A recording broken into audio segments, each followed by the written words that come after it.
Okay, you're good to go. All right, it's a pleasure to join you here and chair this last session of this year's virtual WEIS. It's on behavioral aspects. And I'm particularly excited about the first paper because the season is for model trains, and we are going to hear a lot about trains and train control systems. And I heard that Bart and Robin are going to present together. The stage is yours. Should I start? Yes. Okay, good morning and good afternoon or good evening, everyone. My name is Bart Roets. I'm a researcher at Ghent University in Belgium, but I'm also a chief engineer at Infrabel, which is the national railway company in Belgium that manages the railway traffic as well as the railway infrastructure. And together with Robin, which will give the core of this presentation later on, and our co-authors, Peter Madsen, Thailand Topchu, and Kostas Triantis, we would like to present a paper about, presentation about autonomous decision-making systems, or in short, ADS. And it's more specifically about the choice that people have to use this system, this ADS or not, and more specifically again about the factors that influence this choice. So before we start with the rest of the presentation, so first a word about the real-world setting. This is indeed about trains, but not model trains. This is the real world. So we will take a closer look inside the real-world setting of railway traffic control centers in Belgium. The railway network in Belgium is very dense. It's one of the most dense railway networks in the world. I won't say it has the highest density because I don't want to get into trouble with the Dutch people that are also present in this session. But in any case, it's very dense and very complex, so a very interesting real-world situation to analyze. So in this real-world setting with traffic control centers, the mission of this control centers is to, first of all, enable the trains to run on the network. So what they do basically is setting the routes or the itineraries for the trains, and then they open the traffic lights, or what we call signals in railway language. And the second thing they need to do is to keep the trains running on time. So they have to minimize train delays. And this, of course, happens under time pressure because it's all real-time decision-making. And it's done by what we call in Belgium traffic controllers. So these people, I think it's called the train dispatchers in the US and signalers in the UK. Okay. So what does the work of these traffic controllers consist of? The bulk of their work is setting the train routes and opening the signals. And very importantly, they have an autonomous decision-making system, or the ADS, in support of this work. And the system also sets routes and opens signals completely autonomously. For example, when a train approaches a signal, it enters a detection zone, or when the train is about to leave the station and it's standing still, and then a timer will open the signal at the right time. You can see this ADS as an invisible coworker for each traffic controller. And what the traffic controllers can do is they can decide to switch the ADS off or switch it back on again for a certain area, for a certain train, for a certain signal. So they have autonomy in deciding if they want to use the ADS or not, and pretty much flexibility. So what we see in practice, and this is important, is that about 1/3 of the work is done manually instead of by using the ADS. And the big question is, of course, why? So what we want to study here is what are the circumstances or the conditions that lead to more or less use of the ADS. So, and I won't go into detail, but there are a number of dimensions that are important for the railways to gain more insight in ADS. It's train punctuality, better use of capacity, and of course economics, because it has an impact on the traffic control center workload. And very important for Infrabel at least is the well-being of the operators. Okay, so now a word about the data. So we said we are studying in real-world settings, so we will use real-world data from these traffic control centers. And what we did in the past is we constructed, together with several of the co-authors, socio-technical database with data of operational nature, like the signal openings or other traffic controller actions, but also workforce data, which is fully anonymized, but things like experience level of the traffic controllers. And this is all linked together in one database. This might sound easy, but it took several years to develop that concept. But now we have used this database to take out the sample for this study with a specific month in 2018, where we have almost 22,000 observations, and each observation is a workstation hour. So everything that happens at a certain workstation during a certain hour during this month. And the data set covers 7 traffic control centers and about 31 workstations. All right, and so what we ended up doing in the analysis is obviously all in the paper, but what our dependent variable, we were looking at the fraction of all signal movements that were performed with the ADS system, and as Bart said, that on average it was about 2/3, and we were trying to do is figure out what was going to predict that. We had some various different independent variables. We looked at some different proxies for workload. We had a signal workload, which was a count of the number of signal movements at a workstation in an hour. We also had traffic delay, which was a total times in hours that trains were behind schedule. And trains could actually be ahead of schedule, so traffic delay could actually be negative, in which if reflecting that they were ahead. We also had some measures for work difficulty, including the complexity, which was an internal measure of non-routine operations, however many non-routine things they had to do in an hour. On average, it was 0.9, but you can see the range varied from 0 to 72. So at least at one point, somebody was having a really bad hour. Also traffic density, with the idea that you're responsible for more train movements, your work is going to be more difficult. And then also coordination, how many people are you trying to coordinate with? So number of phone calls made between an operator and another operator during that hour. We also had controller characteristics, that the time they had been at that current station, for how many consecutive hours up to that point. And then also the operator tenure, so the years at Infrabel. And you can see that Infrabel has a very experienced workforce. There certainly are new people, but the range went from 0.6 to 42, and the average was 21 years. And then we also considered characteristics of the previous hour. And so we called it errors made, but errors were very minor in this data set. They were not significant errors, but they were inappropriate or incorrect commands that were entered by a controller during the previous hour. And the range was from 0 to 10, but you can see even these small errors were small on average, 0.13 per hour.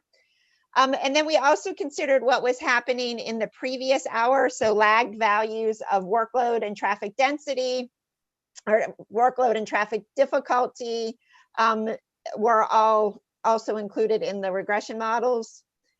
We also had some control variables so they also do things besides signal work, and 2 other things that traffic controllers need to do are forecasting work and routing work.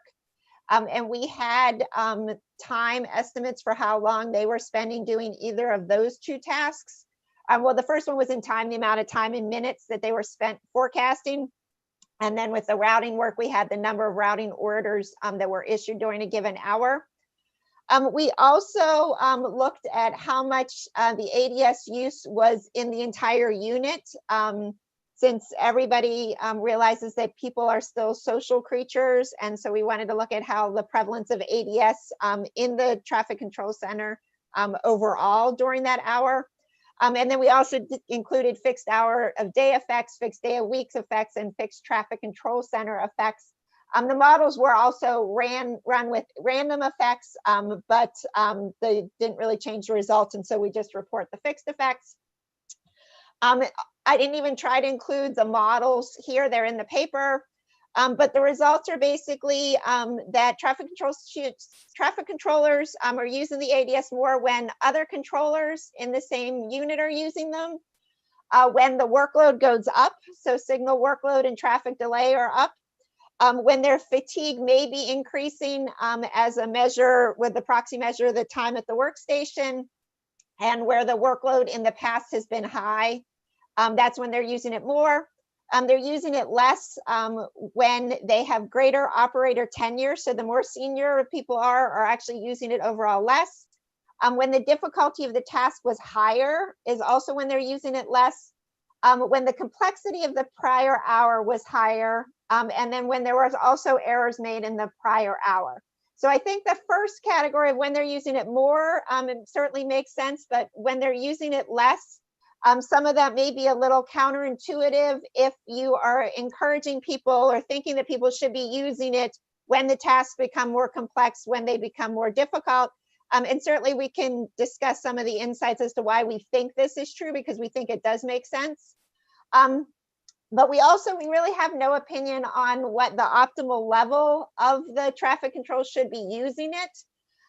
But we do want to highlight that if we do believe that the ADS should be recommended at critical times, we may need additional training to build confidence in the controllers, especially using the system in complex situations, because that is when they're using it less. And so when it is a complex situation and people have more experience, they still seem to probably rely on their own situation and their own judgments and their own trust, and they're actually using it less.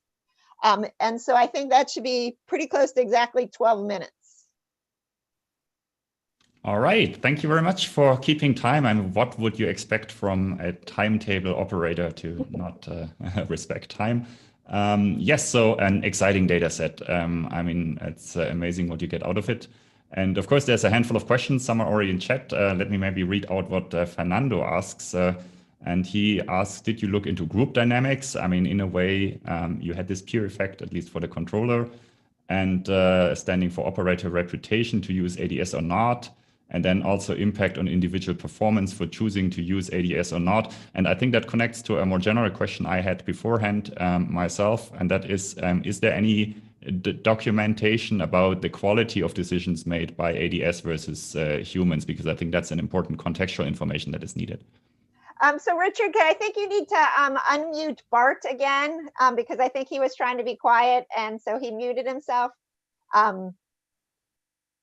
Can we get Bart unmuted? Yes, Bart's unmuted. Thanks. Again. So Bart, do you want to comment on the social dynamics of the traffic control center some? Yeah, so we took account of some of the group dynamics, of course, in the model. But it's clear that we could go further in that, but we would need more data. One of the things we could do, and the data is in preparation, is look at another type of controllers. So we have traffic controllers that look after the traffic, but we also have safety controllers, and they look after safety. So that's an important aspect in group dynamics, to see where the interaction is between traffic and safety. Because that was not only give us insight in the team interactions, but also maybe trade-off between punctuality, traffic, and safety. So I think that's a very important point for follow-up research.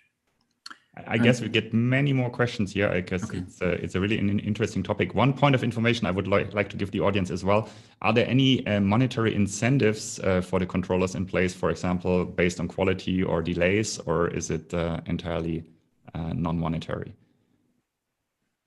And what is the question? If they... Oh, so if your traffic controllers receive more money if they are more punctual, so is there any monetary incentive involved? No. Okay. No, because it's very complex, and that's related to your question is what the impact is on, for example, punctuality, if you use ADS or not.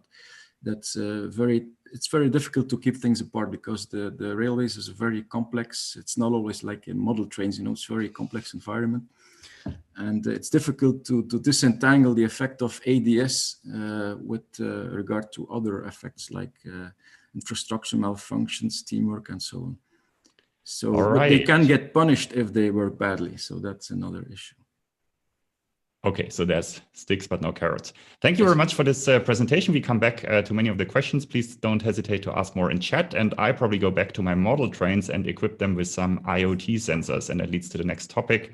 And Tobias Fiebig is already keen to present his work on industrial IoT and perceived knowledge gaps.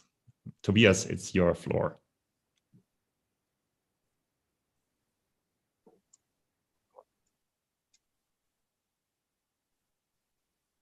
So good morning, everyone. And this is not only my work, it's mostly the work of our bachelor student, which was our bachelor thesis, Verena Schramer.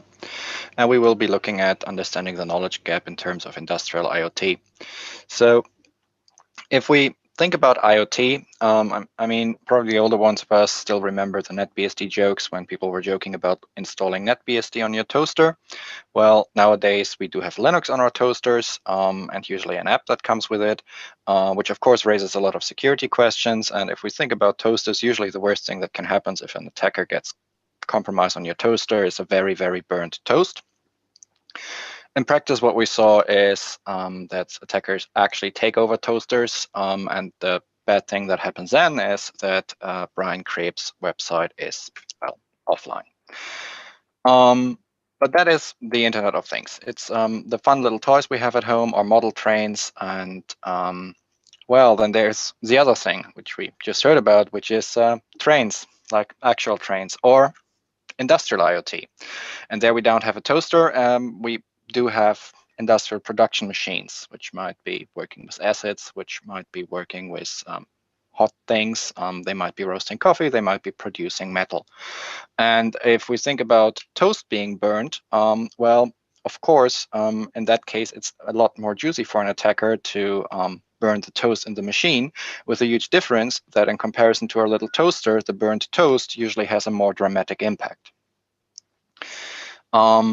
And with that dramatic impact, we do have to think about also securing this industrial Internet of Things. And it all falls into this conception of the, well, Industry 4.0, which is this funny intersection of we have like actuators and we put computers to it. So it's somewhere on the intersection of ICT and classical production industry. And in that little bubble, we have to cram in everything we want to do with these things. For example, innovation cycles, which is a very bad thing if you think about combining something that thinks in 6-month cycles, 12 months. I mean, a new iPhone every 12 months, we would get bored if it's not every at least 18. So, well, we have that. And then we have production infrastructure. And if you tell people that you will stop support for the nice production machine they just bought within the next 15 years, they are like, no, we cannot work with such short production cycles. So you have to make some insurances.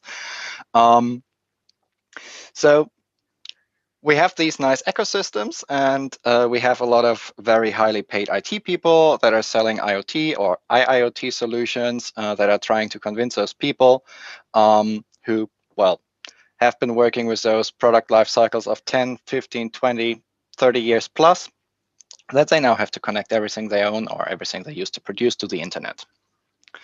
So we actually wanted to get out of those people what drives them in their decision to adopt industrial IoT. We set up a questionnaire, which on a very high level got some demographics about the companies we were dealing with, then some information about their willingness to adopt industrial IoT solutions, their risk awareness, their awareness about cybersecurity, and their willingness to participate in training. Because, I mean, people often don't know things, but usually that's a fixable thing. And as a little bit of a control that we weren't getting any random data, we also took question about the headquarter location of the company in the questionnaire. We then used a local industry association, so Dutch Chamber of Producing Industries, to disseminate our questionnaire to their C-level subscribers of their newsletter. They distributed it via their website, via their Twitter channel, social media. And the focus was actually on decision makers. So the people that in the end will make the call, buy this or not buy this, or roll this out or not roll this out. And in the end, what we ended up with was a focus, as we expected, as we were working with an industry and producing industry organization, on companies working in B2B, and mostly in the production and processing sector, and not in the ICT sector. So these companies see information technology as a tool, as something they use to get out what they're doing, for example, roasting coffee beans or producing a polymer, but it's not their core business. Company size was as expected, well distributed, because you can have small industrial companies that are, in Germany we call them hidden tigers, that are just producing something on a relatively small scale, which is needed in the world in a relatively small scale, but they are like internationally leading. But you also end up with really big companies, like, for example, all the petrochemical industry in the Rotterdam area. And as you would expect for companies with that long of a life cycle, there's not many startups in that sector. So most of the companies are companies whose CEOs participated in our study were actually more than 11 years old. And if we briefly fly over the answers, there's one four-fingered answer here, well, distribution of answers, which I think quite well summarizes the issue we are facing, which is question number 7. I know which party is responsible for providing system updates for the systems of my production process connected to the internet. And we actually see the majority of people on a Likert scale being like, not too sure who is supposed to update that nice machine. What do you mean Windows 95 is not supported anymore? We only bought it 10 years ago. Oh, no, the vendor is bankrupt. We can't ask them. So from these answers and the set of other questions I presented earlier, we distilled metrics and we built latent class models. And this is what these models are looking like, which is, well, blue, orange, red, and green. So let's look a little bit deeper what these radar plots are actually telling us. And keep in mind, we calculated metrics and scaled these metrics on a scale of -2 to +2. So it might actually look a little bit distorted. Well, actually not distorted, but distorted towards what you would see in a Likert scale. So if we have the cluster of companies that are really willing to adopt IoT technologies, we notice that this cluster we identified also happens to be rather, well, unaware about cybersecurity and industrial IoT risks. At the same time, when we look at the 4-class model, we see that those really being a lot aware are those that are really like, well, maybe not connect my production network to the internet. It's a little bit dusty and stale, and if I do that, it might break. And again, we see that the big class of those willing to adopt IoT is, as I said, actually less aware, even less than in the 2-class model, and it's actually training willing, which means we can fix something there. We can actually help them understand the fire they're currently dealing with. So to use the last minute of my talk to break down the key message is that the lower the security awareness, cybersecurity awareness, awareness about the implications of the already existing computer devices or computerizable devices in their production network is, the more willing are these companies to adopt industrial IoT.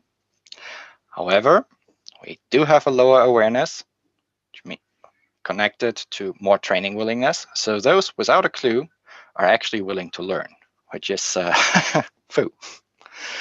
And with that, I'm, I think, slightly below 10 minutes, which means we have 30 seconds more for questions. Awesome. Thank you very much, Tobias. Interesting insights. I don't see any questions in chat. Please ask them in chat. And maybe in the meantime, you can just remind me, maybe I was not following closely about like the key parameters of the sampling. What's your population? How did you recruit? What's your response rate? And yeah, these kind of basic things. Let me quickly go to the slide. So we didn't, so our population is members of the Dutch Industry Association for producing companies. We didn't collect response rate. So we used their mailing list, newsletter mailing list, and their social media input. So we are not 100% sure how many people got impressions. And of course, they are not sharing their member lists with us for obvious privacy implications. Okay, so it's a convenience sample essentially. And what you get from the latent class results is that there's like 2 heterogeneous types of companies responding to your survey request. That's sufficiently clear. So Svetlana now asks a question in chat. Whom have you interviewed exactly? So that's probably the question. Who was the target person? What's the background? And perhaps heterogeneity of who has responded to your survey could also explain some of your results or factors. First of all, it's not a qualitative study, so it's a quantitative study. So we did not interview anyone. And the focus, so the setup was to have decision makers and C-level respond to the survey, and we did not sufficiently control for that. So that should also be in our limitations in the paper. I would like to flow this to Fabio's question, whether there's a difference between sectors. We did not see any influence in our analysis of the sectors. So we didn't see anything between the sectors we tested for, so production, processing, and ICT, that would indicate that there's an influencing factor in there. All right, and Michael has a question whether there is observed learning. That's how I interpret. So he asks, is there a potential relationship between companies that were previously willing to be trained and are now very aware and therefore now averse to IIoT integration? Well, that is basically the elephant in the room, or rather not in the room, because you're expecting that people who had an elephant in the room are not letting it in again. So we conjecture that this is actually the case, but for that you would need a long-term study. The problem is that you would have to find a way to actually tie previous compromise to a change in stance. And we have 2 more minutes for questions. So there's just one popped up from Julia regarding the willingness to be trained. I didn't get to read through all of the questions, but is it possible it's more about who's aware of their own security ignorance, not actually who's most ignorant of security implications? Which is something which quite naturally, as a question, ties in with the self-reporting bias we might have observed there. And I would agree that there was not sufficient control in the questions to distinguish between the two.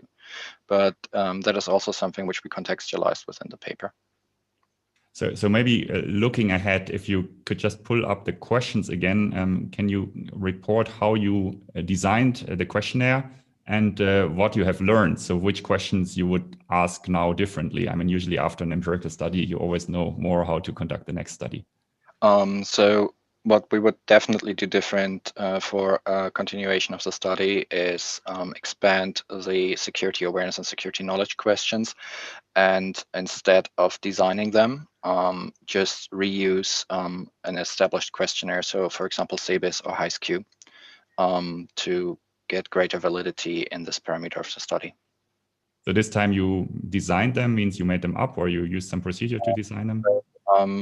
The main researcher used existing literature in the sector also to condense questions, because if you look at the HiSQ or at CBIS, you have a quite expansive set of questions. And one of the objectives for the design of the questionnaire was also to keep it relatively short, also due to our target group. But I think that that is a trade-off I would make differently next time. just by controlling for the overhead in more questions and basically a higher participation burden by beefing up on the side of recruitment. And we had this question earlier, whom we interviewed exactly. I think that maybe in some sense our study might have also have been just too early. And that actually a qualitative investigation of this whole issue might be the more useful tool to conclude this investigation. So also to go into questions like Fabio's point of sectors, and I think it was Michael. Yes, Michael Dodson, about whether there's a connection between earlier compromise or negative experiences and the actual stance. All right, thank you, Tobias, and I'm looking forward to the panel discussion later on. And we are complementing this with a qualitative study, however, on a different topic. So the next speaker is, I suppose, Alisa. Are you already unmuted? And maybe Richard, could you grant permission to the next speaker and allow her also to share her slides? I'm sharing. Yeah, I'm all good. Is that what is? I think you guys see the wrong. Okay, now we can see the slides. We can't see you. Is that on purpose or? No, I tried to actually turn on the video so that I could maybe now my permissions are gonna. Oh, yeah. Oh, there you are. Wonderful. All right, Great. The floor is yours. Actually, I don't think I'm sharing the right screen. Huh. Okay, I hope you guys see my slides. Now right. It's stopped on my end. Yes, now you now see, it's right? wonderful. Yes. Okay, fantastic. So hi everyone, my name is Alisa Frick. I'm a researcher, research scientist at LCA and postdoc at UC Berkeley. And today I will talk about contextual factors that affect information sharing decision-making process based on our interviews with older adults. But trust me, it will be interesting even if you don't work with older adults necessarily. The growing population of older adults and the projected shrinking of the labor market in that space for caregivers is stimulating an investment in emerging smart technologies for older adults. And these devices, similar to what you see on the screen, aim to sustain independent living and increase life, mitigate health issues via early detection. And the successful use of those devices often relies on effective and collaborative exchange of information between the elderly users and people who care about them, like family members or caregivers and medical staff. And this requires paying particular attention to making information flow between those stakeholders transparent to all. The global COVID pandemic has turned even the last novel technologies like smartphones and tablets and laptops that many older adults used to perceive as gimmicky gadgets they got for Christmas anyways, into absolutely crucial tools for very essential everyday needs, from communication and entertainment to remote health monitoring and food supply. But are older adults prepared for this rapid change? Are they ready to make informed decisions about their personal information? And unfortunately, older adults' views are underrepresented in privacy and security research, so we still have to understand. While some prior work suggests that older adults tend to overshare personal information and underestimate privacy risks and overall have just limited technical literacy and experience with technologies, we find empirical evidence showing that older adults might be resistant to sharing their information if they don't trust data recipients or if they don't see the benefits of sharing certain types of data with the stakeholders. And we were interested to understand why seniors share, or in some cases overshare, information and refuse to share it in others. Despite empirical evidence that privacy decisions are context dependent, most existing privacy theories don't account for contextual variations in those preferences. And while frameworks that consider the context don't adequately capture the complexity and granularity. So basically, there will be theories that look at privacy but don't account for context, and the theories that account for context, but for some reason it's very vague. So we thought that there is a research gap, and our research goal was to develop a comprehensive understanding of the decision-making process and what contextual factors affect it. To this end, we conducted semi-structured interviews with 46 English-speaking older adults between 65 and 95 years old. They were recruited among inhabitants of senior residences and members of senior centers in the San Francisco Bay Area. We screened out individuals with serious cognitive impairments, so we didn't have participants who have dementia, for instance. Overall, we achieved a sample pretty diverse in terms of income, health, and technology experience. And to not go into too much detail, let me just jump into the interview process. So among other questions, the interview was pretty long, but among other questions, we asked participants what information they expect and don't expect various devices, including both the traditional and the emerging ones, to collect about them, what information they feel comfortable or uncomfortable with collecting and sharing of, with whom they would be comfortable or uncomfortable sharing this information, and how this information can be used or misused. And we also asked a lot of questions about threat models and mitigation strategies. So to learn about those findings, please refer to our other paper, Fricate Hall, published at SUPS last year. Overall, on a higher level, our respondents had surprisingly elaborate views on sharing and very context-dependent preferences. In fact, the most common answers to our questions about willingness to share personal information were not yes or no, but rather, oh, it would depend on the circumstances. And so we were interested to digging into the circumstances and dividing them into categories.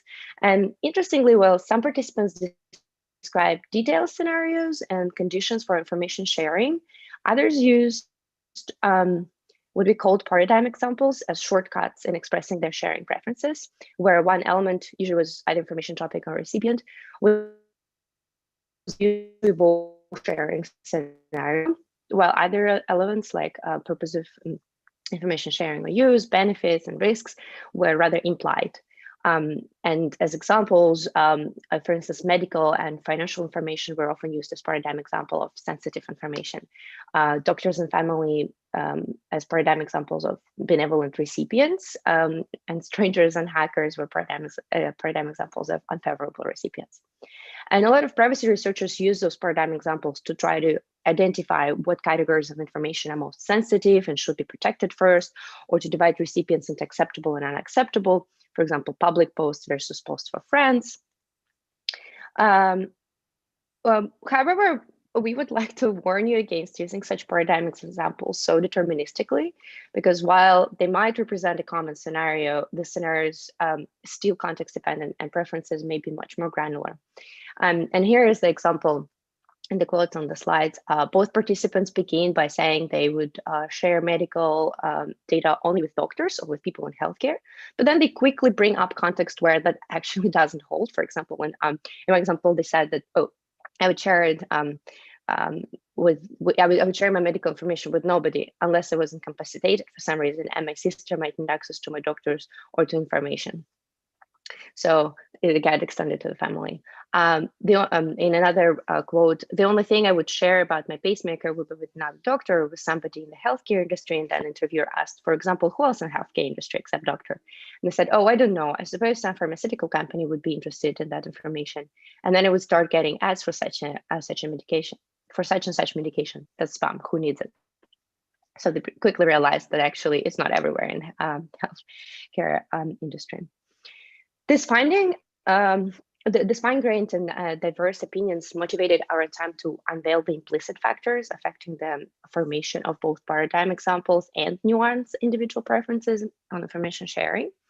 And using the thematic analysis, we identified elements of data sharing process, including the contextual factors that participants mentioned in their answers about data sharing preferences and their behaviors. And then developed a model organizing these elements into categories. The model flow can be thought of as follows.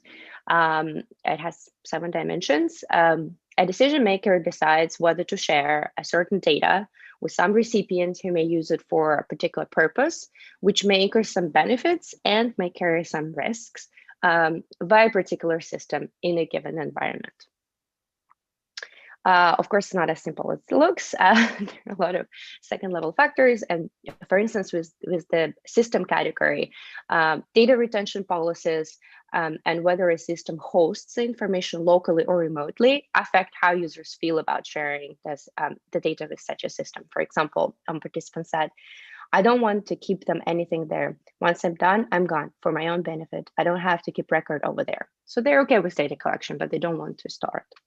I would like to know where the financial information is, which computer has it. I don't want it to on Microsoft Cloud. I don't want it on the Apple Cloud. I want it on a hard drive that I know is on that computer and the portable hard drive that is hooked up. So I guess I'm really concerned about anything that has financial information on it. And if you thought, wow, that's a lot of factors, I have to admit that's not all, as many factors also have sub-factors. So our complete model looks more like this, and we discuss each of them in detail in the paper with plenty of supporting quotes, so that's fun. I'll go read it. And as a chair in this already pretty huge cake, there are also many interaction effects and complex relationships and nuances and trade-offs between the factors.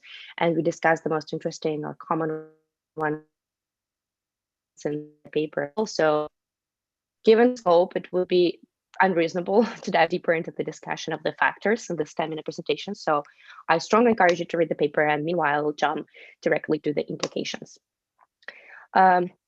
Given that privacy and information sharing decisions are highly context dependent, having a model can facilitate the thought process about those contextual factors. And we plan to develop and test a series of prompts for designers, developers, whoever else in product team who work on these collaborative platforms that involve data collection and sharing. And for example, the prompts could take the form of cards to be used in brainstorming sessions or workshops, or even assessment of existing product prototypes.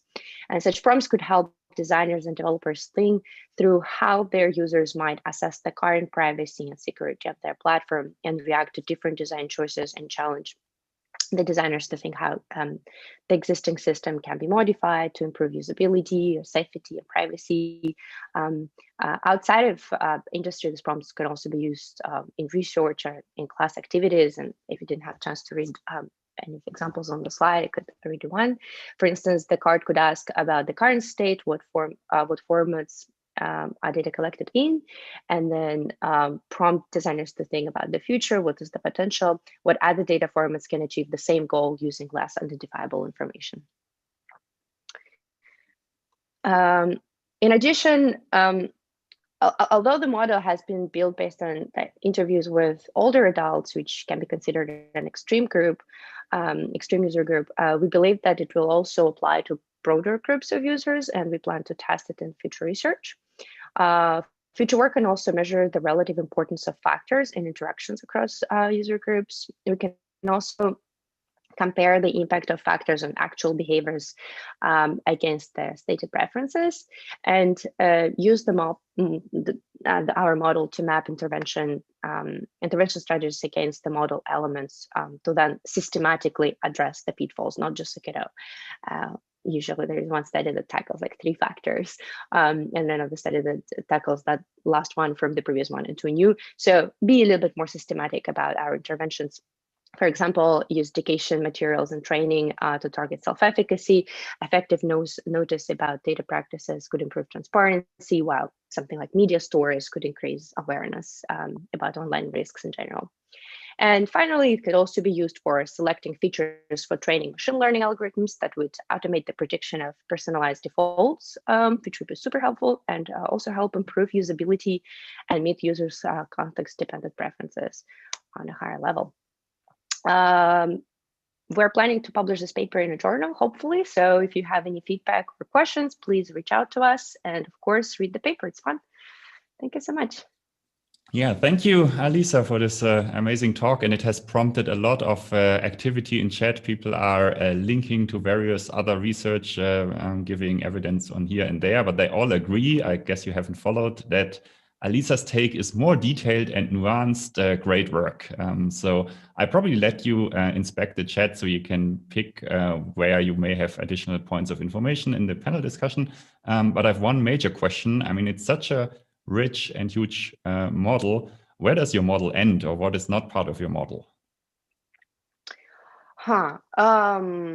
We try to be pretty comprehensive, and the interesting point about it is that it actually goes outside of the system. So we also consider such factors as alternative to using that system, because in our interviews, people were talking about why would I need an app for something if I can just write it down on paper and then nothing is collected and I'm not being tracked, which is a valid response. Or environmental factors that are social norms or laws and regulations that could also affect the environment, affect the way the systems are designed or implemented or used. So we try to go pretty outside of the box in this case. And I'd be curious to validate the model on some real case and see where are we missing something. So far, there is no chance to observe factors outside of that model. Can one validate a model of this size? In the meantime, maybe the other speakers can activate their video, and maybe Lisa, if you remove the slides, then the faces become bigger and we can move on to the panel discussion. Yeah, so what would be your first step into what's validating the model as a whole? Right. I don't know if it's to have a study that would validate the model as a whole, we would need some really enormous data set. So if you want to validate as a whole, I think we should go to the machine learning side of things. And if we use just parts of it, it's useful to see if the reasons that the people bring up about why they want to share or not share, why they hold particular preferences in privacy and security fall within the reasons that we outlined. That will validate if we're kind of like validate the saturation of it, if we missed anything or not. Yeah, I mean, maybe to broaden the discussion, I mean, we had the common thread here was, of course, behavioral aspects, and we had 3 different methods: quantitative observed data, quantitative self-reported data, qualitative interview data. And we also had 2 papers on, let's say, professional behavior, and the last one on consumers and a particular subgroup of consumers. So it's not easy to find a common theme for kickstarting the discussion, but maybe let's start with the validation. So what I observed in your paper, Lisa, was that you are aware of many theories, and you also frame the paper as a theory building paper. How is the relationship to theory in the other domains? In particular, in the railroad example also makes a lot of references to other, I think, autonomous decision systems, and this has perhaps been researched in robot trading and related things. Robin, do you have a take on that? What's the role of theory in guiding this kind of research? What was first, the data set or the theory? So certainly I'm going to say, I'm not going to deny that the data set existed first. And as Bart mentioned, I mean, there's lots of efforts going around trying to understand exactly how to make all the operations at Infrabel as safe as with happy workforce and everything going on. So we certainly started with the data and tried to understand what we could see in the data. And there were multiple modeling efforts too that have been going on for a while. But I think what we're seeing though does align with what other people are seeing in the theory. So I would argue that we're helping sort of develop or even solidify some of the theory that certainly people know that you're influencing workplaces by what your colleagues are doing, and that's pretty well proven, and we certainly see that. And now there is getting to be more of a theory, or trying to be more of a theory on when autonomous decision systems are being used. And consistently, I think that we are seeing similarly that they work best and they make sense for the simple systems where it is the routine. And the people aren't trusting them for the more complex, the less routine, and maybe rightly so in some conditions. And I think that's the space that needs to be understood even more, is when are these systems appropriate? And as we get closer to autonomous cars, when do you still need the driver to take over control? like when is it safer for the driver to still drive better than the autonomous car? Well, whereas the driver would be, again, a consumer in most cases, and here we are dealing with professionals. I mean, my question maybe to Bart is there any instruction to the operators on when to use the autonomous system, or is that entirely at their discretion? Do they behave like consumers?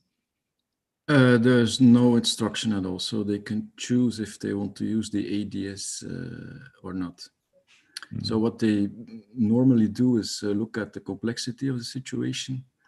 And then if they think or fear that the system can or cannot handle the situation, they will do things themselves, so act manually. But there's no regulations. They can really autonomously choose if they want to use the ADS or not. But what is important is that it's not just switching off the entire system or switching it back on again. They can do that for parts of their workstation. So what they can do is, if they have larger and larger areas, if they have a certain sub area where there's an issue of punctuality or whatever, they can focus on that and work manually, and their cognitive focus is on that area. And all the other areas where there's less of an issue and the traffic is normal, there the ADS can take away some of the workload and cognitive workload for them. So that's important. It's not just switching off the entire system, like using your car with an autopilot or cruise pilot or not. It's parts of the system that you can do in a manual mode or an automatic. All right, and that also requires some expertise, I guess, in order to exactly calibrate the ADS. So there was one question, I think actually two questions unanswered in chat on your paper specifically. One was by Rick Rush, comparing it to weather forecasts. I don't know how familiar you are with that situation, but what I found more interesting personally is the question by Stephen, who asks if the errors, and yes, they were lapses, I understand it's not severe errors, but were they broken down by whether they occurred during manual or automatic operation? So in this case, the errors were just typos. So they actually were all manual because the ADS doesn't make typos. But I might pass it to Bart to talk just for a brief moment about some of the other work that they are doing to look at tracking other mishaps that maybe are still not serious events, but they are. He's got a significant effort around near misses going on now too. Yes. So yeah. If that's should I answer or yeah. So yeah, first of all, I would like to add that it's a very good point to maybe try to see if there are different types of errors. They're all manual, that's true. But I think we could have a closer look at the types of errors. So there's a difference between mistyping a train number and not knowing where a certain train is, because this could be an indication of loss of situational awareness. And all of these errors are non-safety critical, of course, but we also have, we're gathering data. We will link that with the other, integrate that in this social technical database, is data about safety critical errors. So there are much less of these errors. And then there's a safety investigation and safety inspectors and so on. So there's lots of data on that as well. And what we would like to do is also link this occurrence of safety critical errors or near misses, for example, that also exists. Link that to the use or the switching off of the ADS. So to see if there's a connection, because then you also not only consider the use of the ADS and the choice that people make, but the impact on safety as well. So, but that's another type of errors, the safety critical errors, that's not yet in this part of the research. All right, please feel free to ask more questions in chat, in particular for Tobias. And Alisa, did you have a chance now to pick some of the detailed questions in chat where you want to react to? Indeed, there are less of questions and more of just pointers to a lot of links that I think the one I found interesting is on whom do, I think it's Victoria's question, whom do older adults more likely trust? So as I said, the paradigm examples, if I could give this more general, like who more likely and there are people who don't want to share with families, and not necessarily because they don't trust them, because trust is not the only factor in there, but also because they don't want to upset them. For instance, they may receive some information that's not yet clear from the doctor about the potential disease they may have, and then before they get the information about the test results and everything, they may hold on to this information, not share it with the rest of the family. And so emotional reaction is one of the factors that might be surprising for some, and it's not necessarily privacy related. It's just information sharing, decision making, what makes you share, what doesn't. I think that was very interesting and somewhat novel in that space. All right, Tobias, is there anything you want to add, given that there's no questions on this particular part of research? So what I would like to add is that I think we should go further in the dimension of this decision making of deploying technologies, especially where we do have areas colliding. And I mean, I had this initial slide on industry versus IT, where there's just fundamentally different paradigms of how innovation is driven. And we have to understand what happens if decision makers from one sector are colliding with paradigms from another sector. So I don't know how many of the participants have a background in software development, software engineering, as in industry, but their usually delivery timelines are a little bit handled differently than in physical engineering. And also the promises you make when you're selling your software are usually quite different than the promises you make and the liabilities you enter into than when you're selling things that can go physically wrong, which goes back to a much larger discussion we have to have in computer science and computer security on going from an art to, well, first science and then engineering, because engineering comes last. And I think we are still pretty far from that. So everyone can build computer systems, and we do not really have a concept of signing for that digital bridge we built, and who's responsible if that digital bridge breaks. I mean, sometimes work a little bit more like if an industrial company deploys something that is then exploited, either part of a botnet or actually leads to physical harm. And I think the most recent example was light controls of this big bridge in Rotterdam. I don't know if you saw that. They just left the light controls on the internet, which is just fun. I'm pretty happy that it was just some blinking lights. But in those cases, you see these incidents basically as a form of natural disaster, right? I mean, there's storms, there's snow, and there's hackers, which is often not the case. And in this case, it was a very clear misconfiguration. But still, we don't have the same kind of response as if there was a bridge collapsing, a building collapsing because of a foreseeable, multiple times occurred again and again and again occurred engineering error. So, all right. I mean, the same as happened to the bridge also happened to a cable car recently here in Innsbruck, and then the hackers who found it even had to look up what control system that was.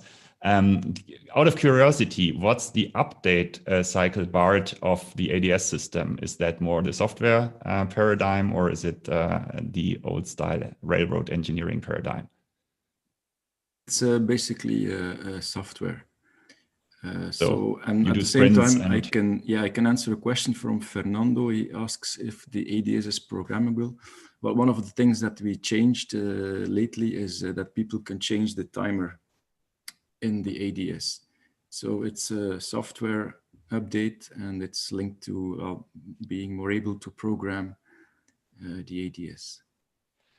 All right, ladies and gentlemen, time is up. That concludes the session. And I guess the founder of the workshop, Ross Anderson, wants to say the final words. Thank you all for the presentations and for the questions in chat. Hi, well, thanks everybody. Richard, I wonder if you could start my video. It's still blocked.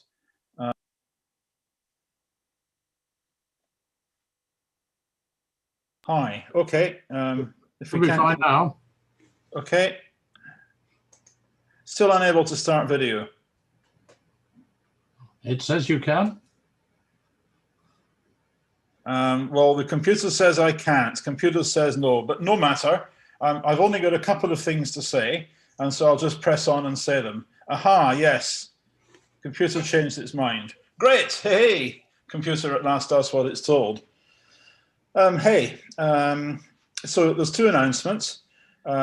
First of all, we have held a brief meeting of the steering committee at the first break today, and we have decided that the deadline for WEIS 2021 will be the same as it was for this year, namely it'll be the 28th of February. We are still looking at options and will decide in due course whether to have an in-person meeting or try to have a mixed meeting with some meeting taking place physically. We aren't able to do that at the moment for fairly obvious reasons. But please do keep up the pressure of research and do let us have all your papers by the 28th of February, when we will be ready to start the refereeing process for next year. The second thing is that Richard's had a request to do random rooms at the end of the event, because we've tried this as an experiment at the workshop on security and human behavior in June, and it worked great. So what's going to happen after the end of formal proceedings is that Richard will randomly allocate us all to rooms to start with, and then we'll manually allocate rooms which drop in size, so that those who want to linger on should still end up having a dozen people to talk to, so long as there are still people hanging around who want to chatter. That seems to be the best way to mimic the way in which attendance tails off at the end of a real event. And finally, I would like to thank all the people who've done a hell of a lot of work to make this a success.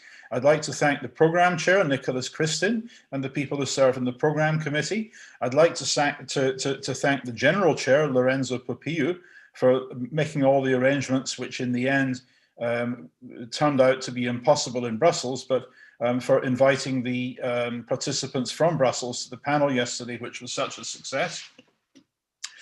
And above all, I want to thank Richard, who's been sitting in his house, frantically running all the automation behind the scenes and seeing to it that stuff worked and that stuff recovered and that people got into breakout rooms and that people got video switched on and so forth.